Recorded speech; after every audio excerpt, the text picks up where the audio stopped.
Hello friends, कैसे हैं आप सब? बढ़िया। आप सभी का बहुत बहुत स्वागत है हमारे चैनल पर।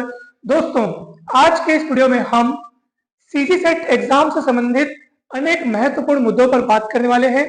कुछ ऐसे सवाल या कुछ ऐसे डाउट्स जिनको लेकर के बहुत सारे विद्यार्थियों के मन में तरह तरह के सवाल हैं कि भाई सीजी सेट का रिजल्ट कब आएगा, जब तक रिजल्ट नहीं आ जाता तब तक हम क्या करें, कट ऑफ कितना जा सकता है, अभी वर्तमान में मुझे क्या करना चाहिए, रिजल्ट की बेसब्री, रिजल्ट के आने का जो इंतजार है वो उसकी बेसब्री कितनी उचित है, कितनी अनुचित है, हमें वर्तमान में ऐसे कौन से कार्य करने चाहिए या किन कामों में ध्यान देना चाहिए ताकि हम उस रिजल्ट के प्रति जो हमारी एकदम एक आसक्ति जुड़ी हुई है, जिसके कारण हम एकदम से कहते हैं ना कि भाई जब तक रिजल्ट नहीं आया तब तक कुछ समझ नहीं आ रहा है कि क्या करें, तो इस चीज से हम ऊपर कैसे उठे, ये आज की इस वीडियो में हम आपको बताने वाले हैं। दोस्तों, ध्यान से देखिएगा, रिजल्ट कब आएगा इस बात का भी अभी पता चलेगा, साथ ही साथ ये भी पता चलेगा कि हमारे मार्क्स के हिसाब से हम क्वालिफाई होने के रेंज के कितने करीब हैं, या क्वालिफाई कर जाएंगे या क्वालिफाई नहीं कर पाएंगे, ये भी आपको पता चल जाएगा। दोस्तों आप सभी को ज्ञात होगा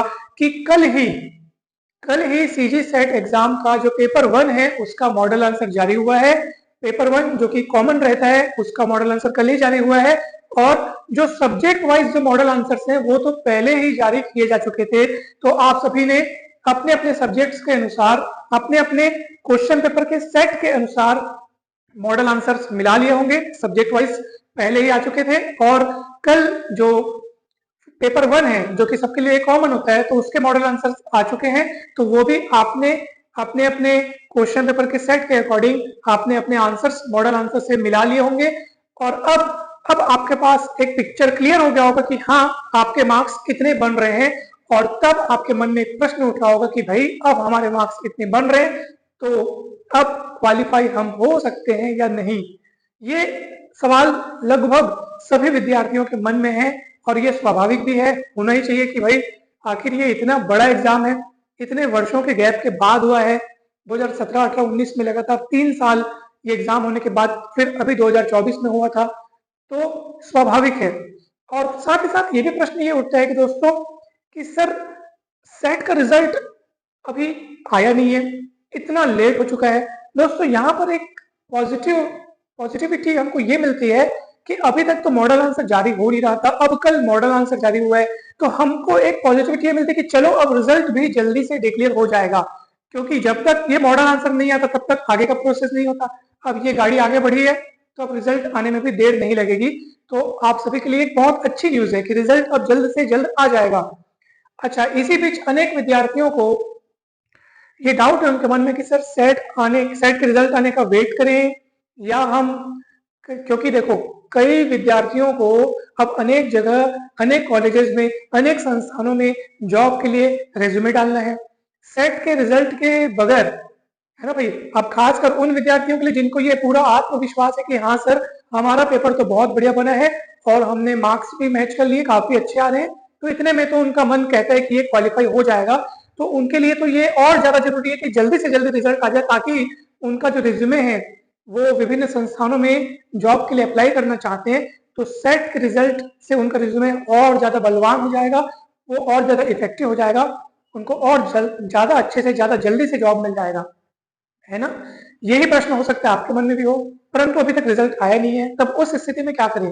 दोस्तों, हम आपसे ये कहना चाहते हैं कि आप अभी से आप अप्लाई कर दीजिए, ठीक है, अप्लाई कीजिए, और आप अपने रेज्यूमे में इंपॉर्टेंट बात, आप अपने मन की बात वहां लिखिए कि भाई कि सेट का रिजल्ट जल्दी ही डिक्लेयर होने वाला है और मुझे पूरी आशा है कि मैं क्वालिफाई कर जाऊंगा या क्वालिफाई कर जाऊंगी, और जैसे ही सेट का रिजल्ट डिक्लेयर होता है और यदि मैं उसमें क्वालिफाई हो जाता हूँ तो मैं तुरंत आपके पास सेट का रिजल्ट जमा कर दूंगा, रेज्यूमे में मैं अटैच कर दूंगा। इस टाइप से आप उस वहां पे लिख दीजिए, ताकि जैसे ही सेट का रिजल्ट डिक्लेयर हो आप वहां पे अपने रेज्यूमे में उसको जमा कर दें, रेज्यूमे में अटैच कर दें, और ताकि आपको ऐसा भी ना लगे कि भाई हमारा वर्तमान अभी खाली जा रहा है। अब अभी तैयारी करते रहें, अभी फरवरी में जो नेट का एग्जाम हुआ उसको आपने दिलाया होगा, बहुत अच्छे से गया होगा, मुझे पूरी उम्मीद है।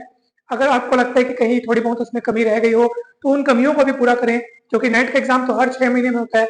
अगले एग्जाम के लिए आप तैयारी करने, अगर आपको लगता है कि ये वाला एग्जाम आपका थोड़ा उतना अच्छा नहीं गया तो आप तैयारी कंटिन्यू करते रहें, और यदि आपको लगता है कि भाई सेट का एग्जाम तो बहुत ही बढ़िया गया है, हम आसानी से क्वालिफाई कर जाएंगे और आपने यदि एपी की तैयारी करने का अगर आपने सोच रखा है तो ये बहुत बढ़िया बात है। अब आप एपी की तैयारी शुरू कीजिए, असिस्टेंट प्रोफेसर एग्जाम की तैयारी शुरू कर दीजिए, क्योंकि सेट एग्जाम क्वालिफाई होते ही आप उस एग्जाम के लिए एलिजिबल हो जाएंगे।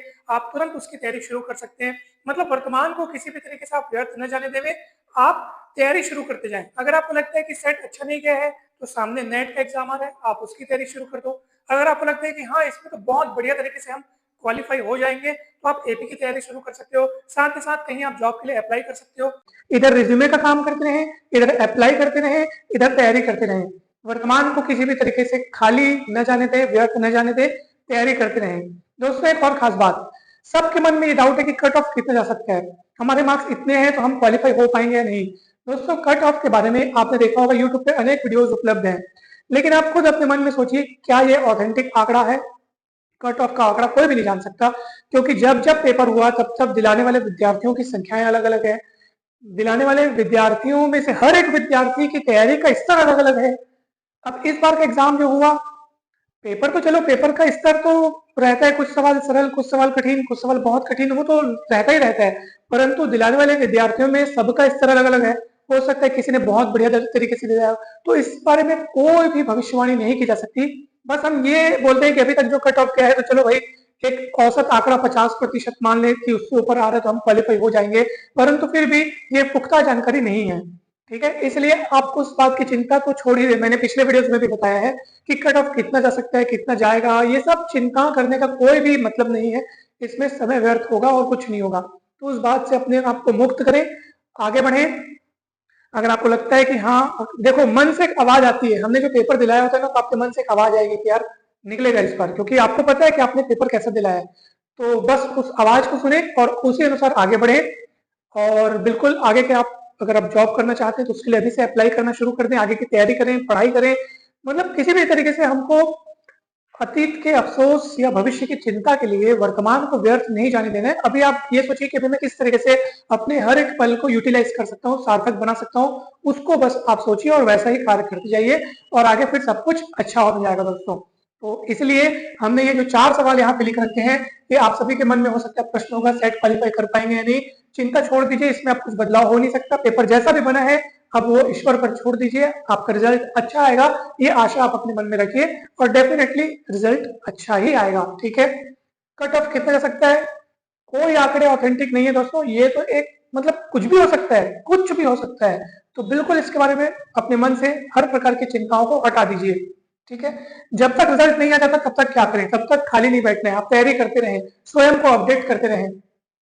कहीं काम कर रहे हैं तो उस काम में ध्यान दें, कहीं काम अगर नहीं कर रहे हैं, अगर आप काम करना चाहते हैं तो उस पर फोकस करें कि हम कहाँ कहाँ कौन से संस्थानों, कौन से कॉलेजेस में कहाँ कहाँ रेज्यूमे डाल सकते हैं, उसको कितना इफेक्टिव बना सकते हैं, उस पर फोकस करें। अगर आपको सेट के रिजल्ट आ जाने और क्वालिफाई हो जाने की, मतलब सेट का रिजल्ट तो आ जाएगा, इतना तो तय है, कहाँ जाएगा आखिर, तो आप वहां पे अपने रिज्यूमे में एक बात अवश्य ये नोट करें, वहां पे इसका उल्लेख अवश्य करें कि सेट का रिजल्ट जल्द ही घोषित होने वाला है। जैसे रिजल्ट घोषित होगा और मुझे पूरी उम्मीद है कि मैं क्वालिफाई कर जाऊंगा, मैं तुरंत ही उसका रिजल्ट जो है उसकी कॉपी यहाँ पे अटैच कर दूंगा। तो आप ये वहां पे बता दें कि हाँ भाई हमें पूरा विश्वास है कि हम क्वालिफाई हो जाएंगे, और जैसे ही आपका रिजल्ट आए फिर वहां पे आप अपनी रिजल्ट की कॉपी लगा देंगे। फिर जैसे ही आपको वहां पे आवश्यकता महसूस होने पर आपको फिर वो कॉल किया जाएगा, आप वहां पे तुरंत जाकर के ज्वाइन कर सकते हैं। तो इसमें कहीं पर भी कोई भी समस्या नहीं होनी चाहिए। रिजल्ट के लिए बेसब्री कितनी उचित कितनी अनुचित, तो दोस्तों ये तो सच है कि भाई हमने इतना मेहनत करके हमने एग्जाम दिलाया है तो रिजल्ट के लिए हमको इंतजार होना तो एकदम स्वाभाविक है, परंतु उसके लिए इतनी बेसब्री भी उचित नहीं है कि हम उसमें अपने वर्तमान को खाली सोचने सोचने में ही व्यर्थ गवा रहे हैं कि क्या होगा पता नहीं क्या होगा। तो ये करना व्यर्थ है। हाँ भाई हमको थोड़ी बहुत या ज्यादा जो भी है बेसब्री से इंतजार तो रहेगा ही रहेगा, परंतु उस इंतजार को आप तटस्थ भाव से देखें, उसमें डूब न जाएं, उसमें खो न जाएं, उसमें आप इतने ज्यादा तल्लीन न हो जाएं कि आप अपना वर्तमान समय भी नष्ट किए जा रहे हैं। तो ये उचित नहीं है दोस्तों, आपको आगे ध्यान देना है। आप देखो वर्तमान में आपके पास क्या क्या कार्य है, क्या क्या आप कर सकते हैं, उसमें ध्यान देवे और बस फिर बाकी तो प्रकृति के हाथों में छोड़ देना और आगे बढ़े। तो इसलिए आपको चिंता नहीं करनी है, बिल्कुल रिलैक्स रहना है और बस आप देखते जाइए, आगे हमेशा सब कुछ अच्छा ही होगा। अच्छा होता आया है, अच्छा होता रहेगा और अच्छा चल रहा है। ठीक है, इसी बात को अपने मन में बैठाल कर, इसी बात पे विश्वास रखकर, क्योंकि ये बात हमेशा सही है, और बस आप आगे बढ़ते रहें, आप सभी को बहुत बहुत धन्यवाद, आप सभी को बहुत बहुत शुभकामनाएं। Thank you so much. जल्द ही मिलते हैं नेक्स्ट वीडियो में।